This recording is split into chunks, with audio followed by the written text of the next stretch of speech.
Hello people of YouTube, my name is Shady Shadow. This is a special report, your news and views program about geek gaming culture on the internet. Coming up in the show today, Steam offers unconditional refunds for Journey of the Light amidst accusations of a scam brewing by the game's creator, and an anti-piracy group hits indie creators after they used the word pixels in their projects because Columbia Pictures thinks they have the right to nuke anyone because of the movie Pixels. My name is JD Shadow, and the special report will start right about now.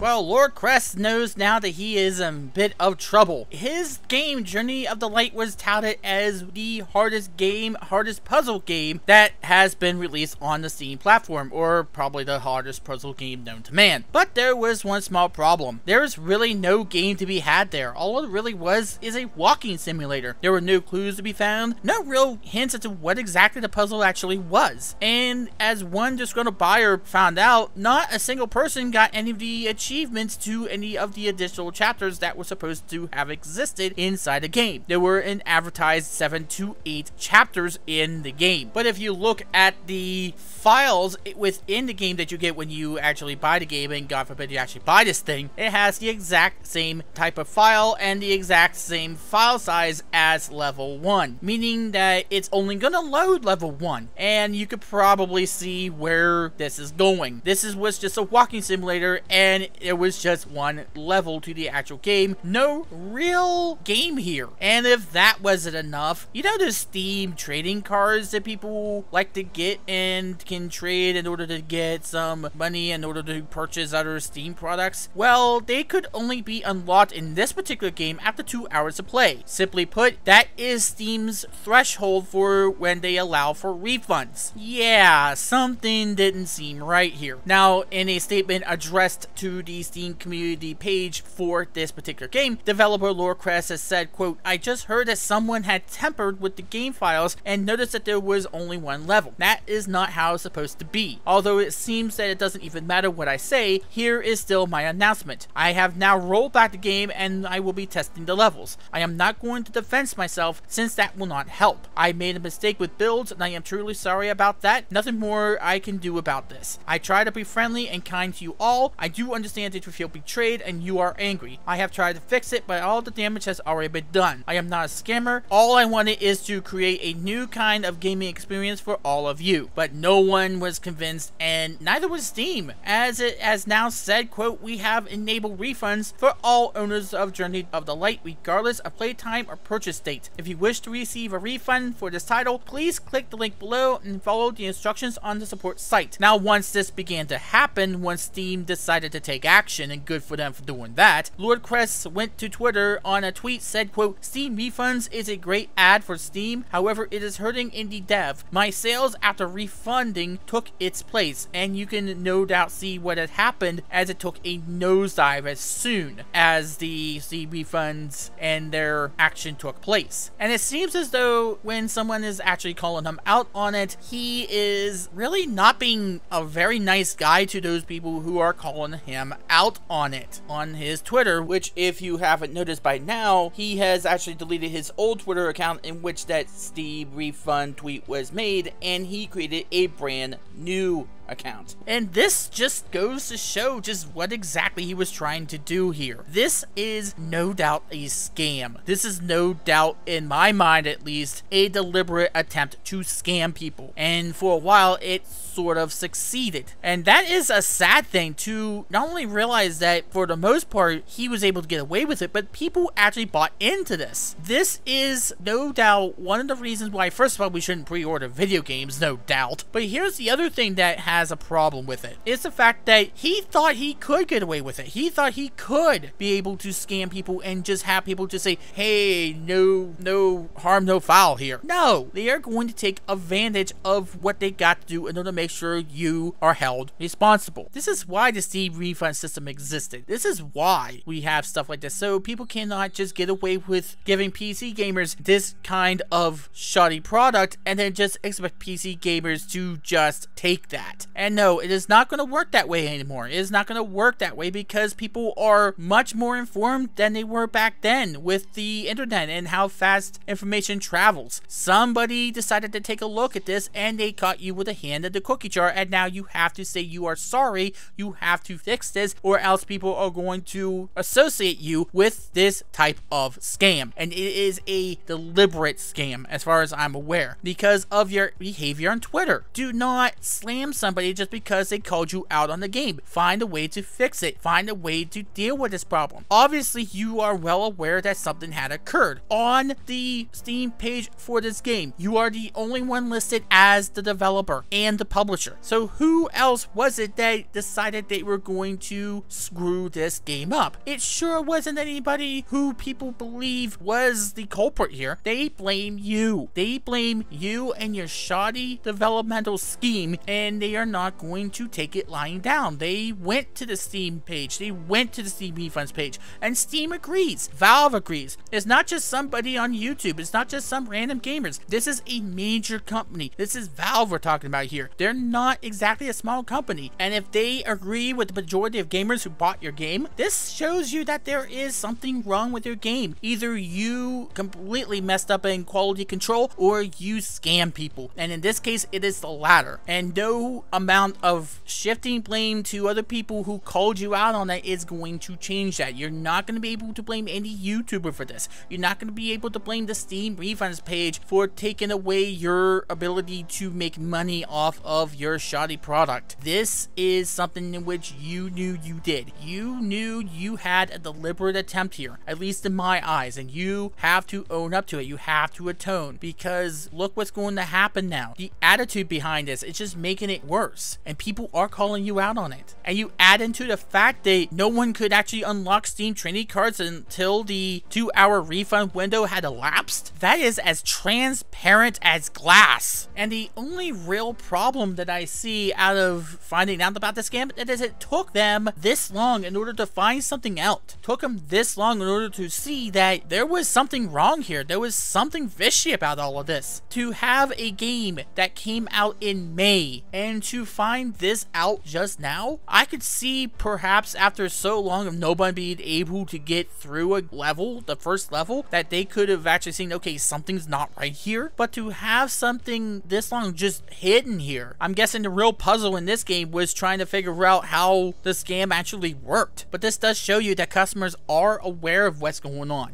They are aware of what's going on, and they are not going to take it lying down. And this is further evidence that you should not pre-order video games, and you should look at everything about the game before you make a purchase. Make sure that you have all the facts about a particular game before you make a purchase, because something like this might happen. But there's one more question I do have about this whole situation. If it turns out that it is a scam, and I do believe it is there a possibility of criminal charges being put forth against him? Remember, scamming people is a crime. You can be arrested for that. Now, as his Steam profile is private, we have no idea whether or not he's in the UK or in the US. We have really no clue where he's residing in, and because of that, we really don't know what the statute is for this sort of thing in a lawful sense, in a criminal sense. If it turns out that he has committed a crime in which he can be arrested for, what does occur at this point? Does he get arrested? Does he get fined? Does he get banned from Steam? What happens to him now? What happens to him now that we know that this is going on? Obviously, this is a developing story, and I would love to see what transpires out of this. I would love to see what happens to him and to his game as a direct relation to that. It's probably going to be taken completely off of Steam because no one is buying that he is actually trying to fix anything. And him whining about the Steam refunds hurting his sales and the notion that he is going after people who call him out on it might say something about just what exactly he was trying to do. But we will keep you informed as this develops.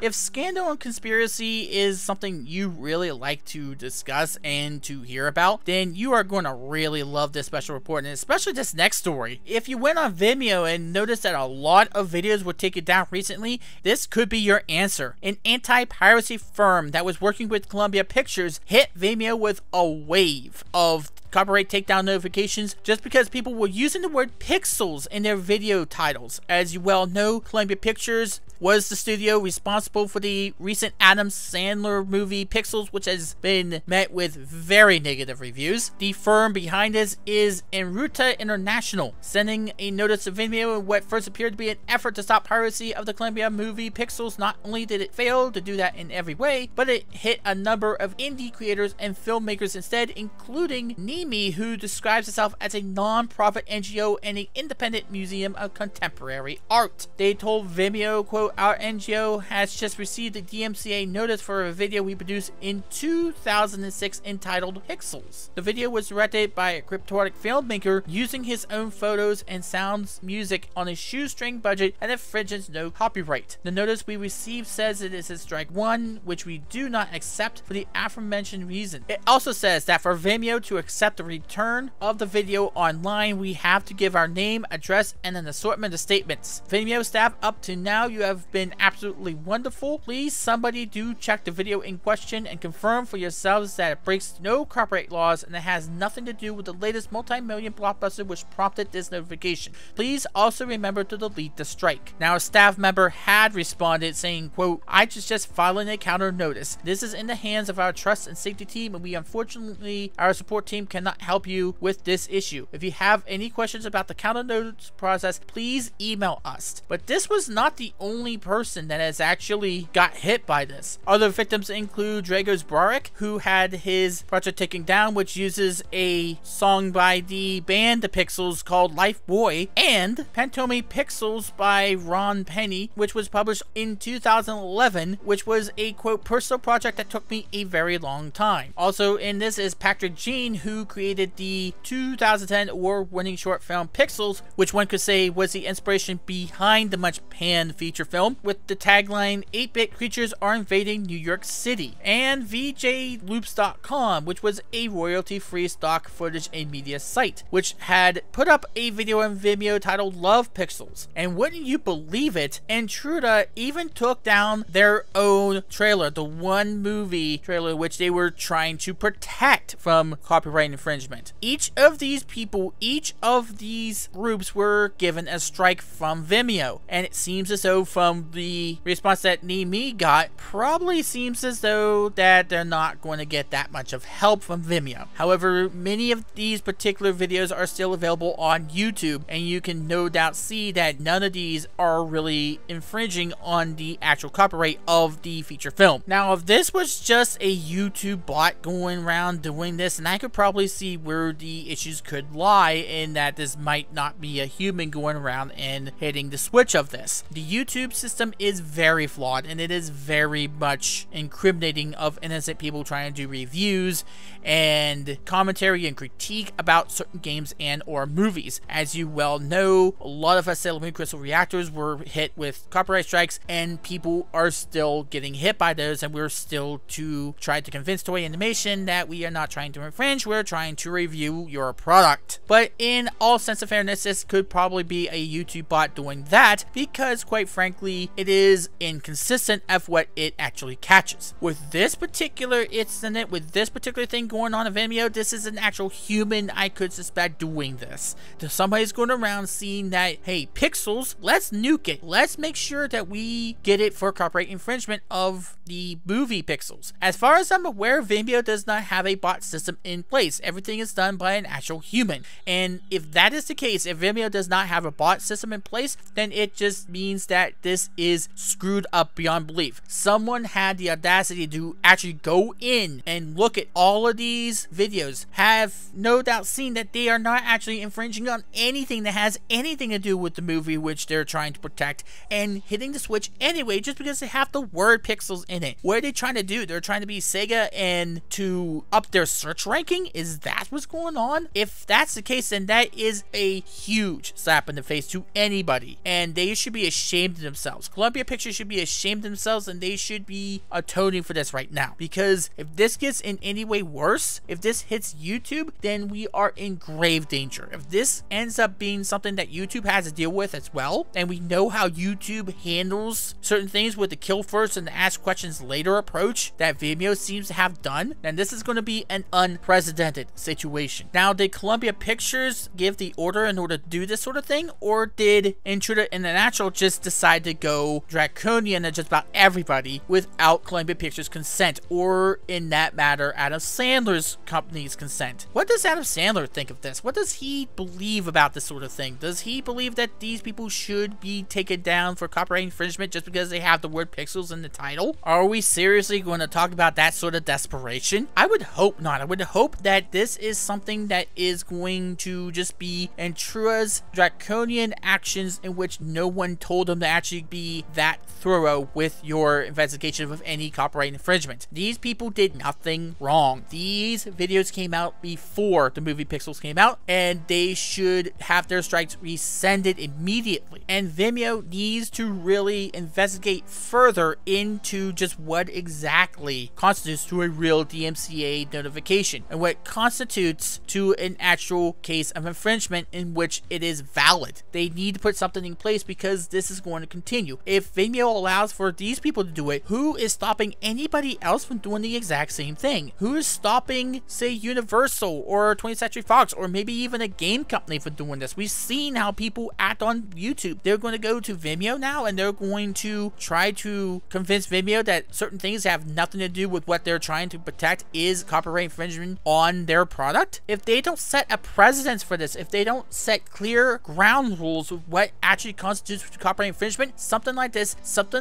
sort of abuse is going to continue and continue and continue. If you encourage it, they will continue to do it. If you allow them to abuse and take advantage of the system, they will do that. They will have no regret or remorse in doing it either. So you have to act. You have to do something about it. You have to tell these people that you are not just going to take anybody's word for it that somebody is copyright infringing on your product. And you have to be better at addressing these concerns that something was taken down erroneously. Because quite frankly, that whole response that you gave to Nimi, that is not going to cut it. Somebody needs results. Someone wants answers and you're not going to give it to them, and you're going to direct them to some place where they're probably trying to get in touch with, which probably doesn't have any sort of luck in actually answering anybody's pleas.